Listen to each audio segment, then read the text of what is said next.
Assalamualaikum warahmatullahi wabarakatuh. Waalaikumsalam warahmatullahi wabarakatuh. Perkenalkan, saya Dini Lukrul Maknun. Saya adalah calon guru penggerak angkatan 10 dari SDN Muara 3. Pada kesempatan kali ini, saya melaksanakan tugas pada modul 3.1 terkait dilema etika.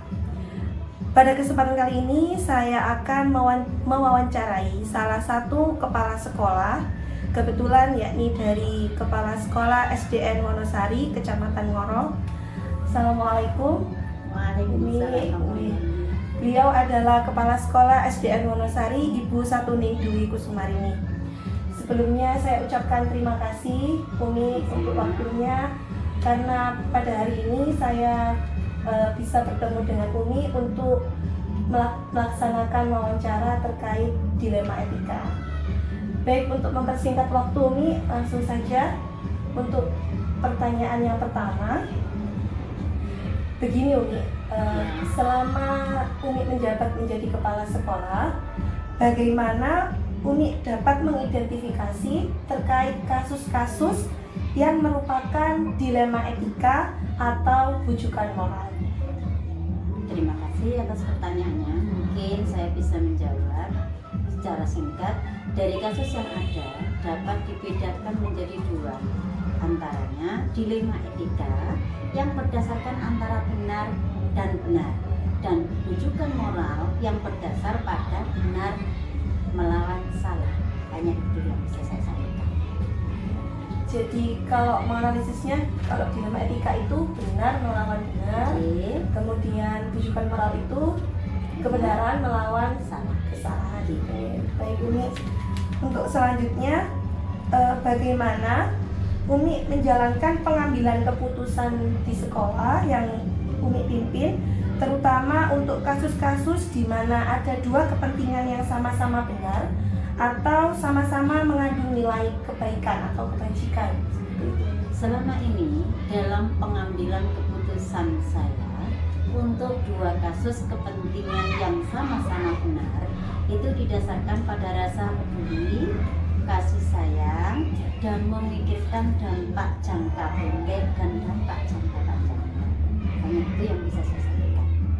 Berarti tidak hanya satu hal yang dipertimbangkan, mungkin ada beberapa hal yang harus dipertimbangkan untuk mengambil sebuah keputusan. Baik Umi, untuk selanjutnya langkah-langkah atau prosedur seperti apa yang biasanya Umi lakukan selama ini? Seperti itu. Prosedur yang pertama untuk pengambilan keputusan itu adalah yang sama-sama benar, itu didasarkan pada rasa kepedulian, rasa kasih sayang, dan memikirkan juga dampak jangka pendek dan jangka panjangnya. Baik Umi, jadi harus benar-benar dipikirkan gitu nih langkah-langkahnya untuk kedepannya seperti apa.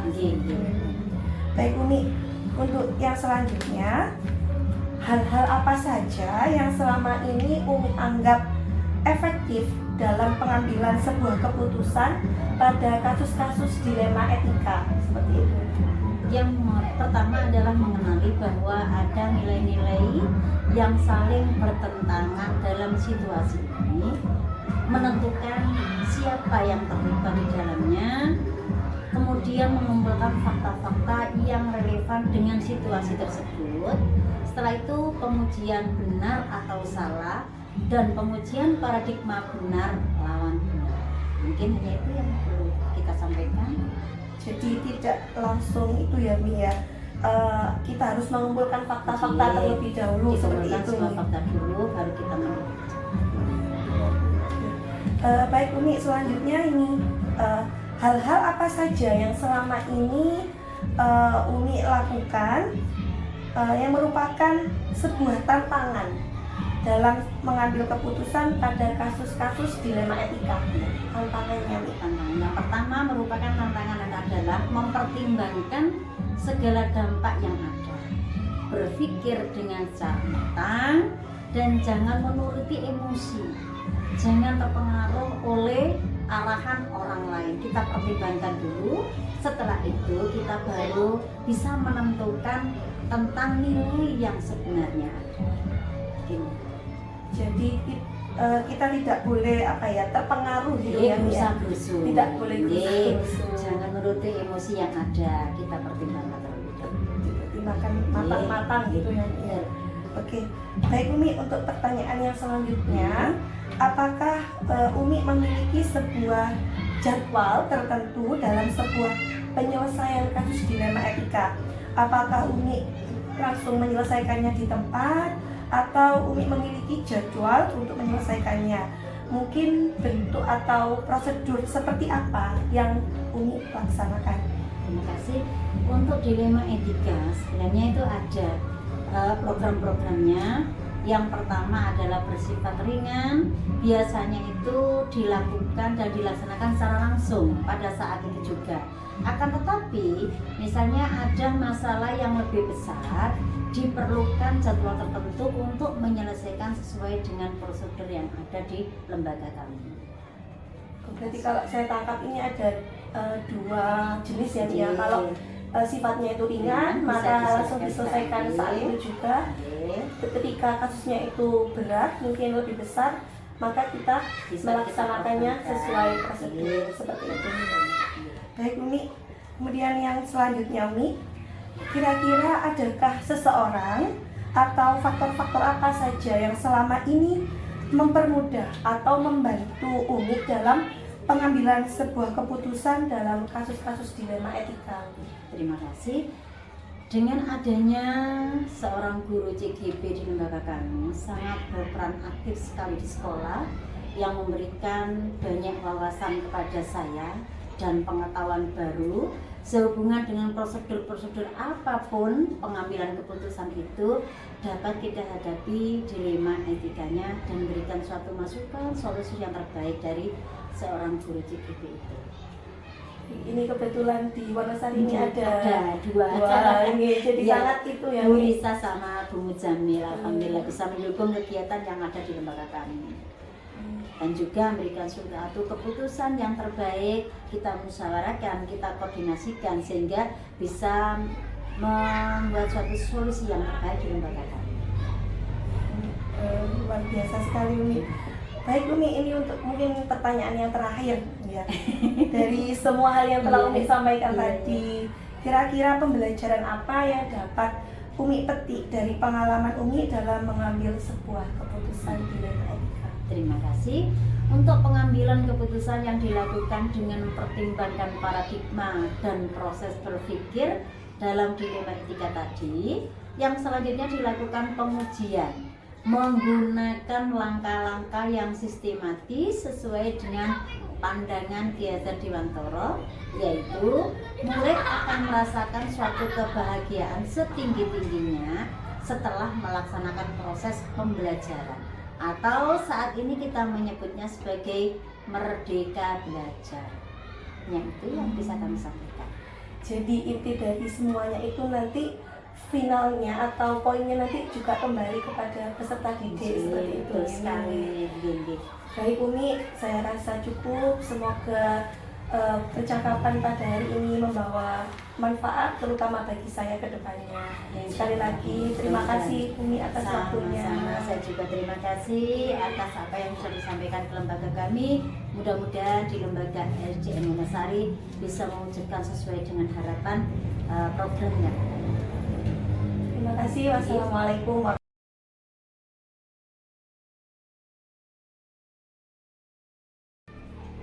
Assalamualaikum warahmatullahi wabarakatuh. Waalaikumsalam warahmatullahi wabarakatuh. Selamat pagi Bu Katrin. Ya, selamat pagi. Mohon izin perkenalkan, saya Dini Nurul Maknun. Saya adalah CGP angkatan 10 kelas 146B.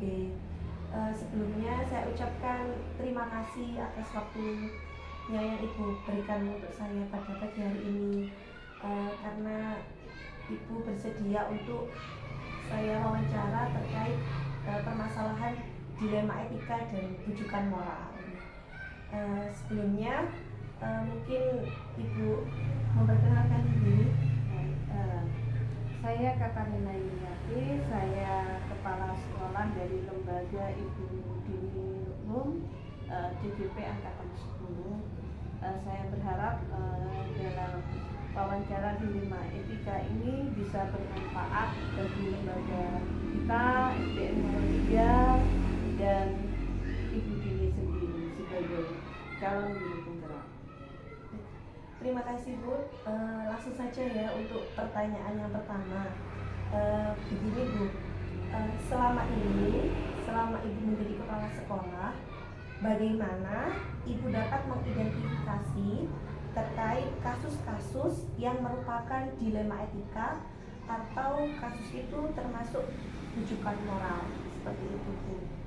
Baik, dari berbagai macam kasus yang ada, ini kan dapat dikategorikan menjadi dua, yaitu antara dilema etika itu benar lawan benar dan rujukan moral benar lawan salah. Nah, selama ini saya berpedoman pada kedua cara untuk mengidentifikasi kasus-kasus dan permasalahan yang ada di lembaga. Seperti itu ya Bu. Ya. Jadi Ibu mengidentifikasi dari dua kasus-kasus tadi ya, Iya. benar melawan Benar lawan benar benar dan juga benar lawan salah, Oke. bukan moral ya. baik Bu. Untuk pertanyaan yang selanjutnya, selama Ibu menjabat menjadi kepala sekolah, bagaimana Ibu menjalankan pengambilan keputusan di sekolah Ibu, terutama terkait kasus-kasus di mana terdapat dua kepentingan yang sama-sama benar atau sama-sama keduanya itu mengandung nilai kebajikan seperti itu. Baik. Pertanyaan yang kedua ini ya, selama ini dalam mengambil keputusan ini dalam kasus dua kepentingan yang sama-sama benar didasarkan pada rasa peduli, kasih sayang, dan memikirkan dampak jangka pendek juga jangka panjang nantinya. Jadi tidak semerta-merta langsung mengambil keputusan gitu ya Bu ya. Iya. Jadi melalui beberapa pertimbangan seperti itu. Baik Bu, untuk pertanyaan yang selanjutnya, langkah-langkah atau prosedur seperti apa yang biasa Ibu lakukan dalam memecahkan kasus-kasus tersebut seperti itu? Baik ya. Selama ini saya untuk langkah-langkah atau prosedur seperti apa, saya ini biasanya melakukan dua hal, yaitu yang pertama mengidentifikasi masalah, yang kedua mengumpulkan informasi. Nah, dalam mengidentifikasi masalah ini secara jelas itu apa masalahnya dan siapa yang terlibat. Dan kita pastikan juga untuk memahami konteks dan situasi yang ada pada masalah tersebut. Dalam mengumpulkan informasi ini, semua informasi yang relevan terkait masalah tersebut itu termasuk fakta, data, dan pandangan dari pihak-pihak yang terlibat atau yang berpengaruh itu juga bisa kita masukkan untuk mengidentifikasi masalah, atau bisa kita masukkan prosedur dalam memutuskan, mengambil keputusan untuk suatu masalah. Iya Bu ya. Jadi tadi kalau saya menangkap ada dua langkah tadi nih. Iya. Yang pertama mengidentifikasi masalahnya terlebih dahulu, kemudian mengumpulkan Iya, fakta-fakta atau informasi. informasinya tadi. Baik Bu. Untuk pertanyaan yang selanjutnya, kira-kira hal-hal apa saja yang selama ini Ibu anggap itu merupakan suatu hal yang efektif dalam pengambilan keputusan pada kasus-kasus dilema etika? Baik. Hal-hal apa yang selama ini saya anggap efektif, itu yang pertama adalah pengumpulan dan analisa data yang mendalam. Nah, dalam mengumpulkan informasi yang relevan dan melakukan analisis yang mendalam sebelum membuat keputusan, ini termasuk memahami konteks masalahnya.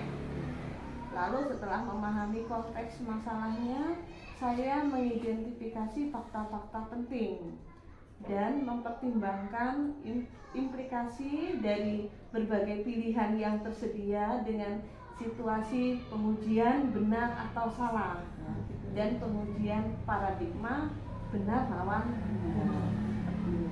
Seperti itu. Iya, luar biasa sekali Bu. Baik Bu, untuk pertanyaan yang selanjutnya yakni hal-hal apa saja yang selama ini merupakan sebuah tantangan bagi Ibu dalam pengambilan keputusan pada kasus-kasus dilema etika yang menjadi tantangan? Iya, dalam dilema etika ini memang menjadi apa ya, makanan sehari-hari lah istilahnya kalau sebagai kepala sekolah itu. Tapi ada hal yang merupakan pertimbangan segala dampak yang ada. Ini berpikir dengan matang dan jangan menuruti emosi, ya. Jangan terpengaruh oleh arahan orang lain dan menentukan tentang nilai-nilai kebenaran ini yang harus menjadi apa ya, fondasi untuk menyelesaikan suatu masalah dilema etika. Jadi memang kita harus tetap berpegangan pada fakta-fakta tadi ya Bu, ya, tidak mudah dihasut atau terpengaruh oleh orang lain seperti itu ya Bu ya. Jangan emosi Iya. ya. Baik Bu, ini untuk pertanyaan yang terakhir, apakah Ibu memiliki sebuah tata cara atau jadwal tertentu dalam sebuah penyelesaian kasus dilema etika? Apakah Ibu langsung menyelesaikannya di tempat atau memiliki sebuah jadwal untuk menyelesaikannya? Bentuk atau prosedur seperti apa yang Ibu jalankan? Baik, prosedur yang saya jalankan pada kasus dilema etika yang bersifat ringan itu biasanya langsung saya selesaikan saat itu juga. Namun jika ada masalah yang lebih besar atau diperlukan penjadwalan tertentu untuk menyelesaikan masalah tersebut, ya saya lakukan sesuai dengan prosedur seperti itu. Baik, jawabannya sangat luar biasa Bu. Untuk pertanyaan yang selanjutnya, apakah Ibu memiliki sebuah tatkala atau jadwal tertentu dalam sebuah penyelesaian kasus dilema etika? Apakah Ibu langsung menyelesaikannya di tempat atau memiliki sebuah jadwal untuk menyelesaikannya? Mungkin bentuk atau prosedur seperti apa yang Ibu jalankan? Dalam kasus dilema etika yang bersifat ringan ini biasanya saya langsung menyelesaikan saat itu juga.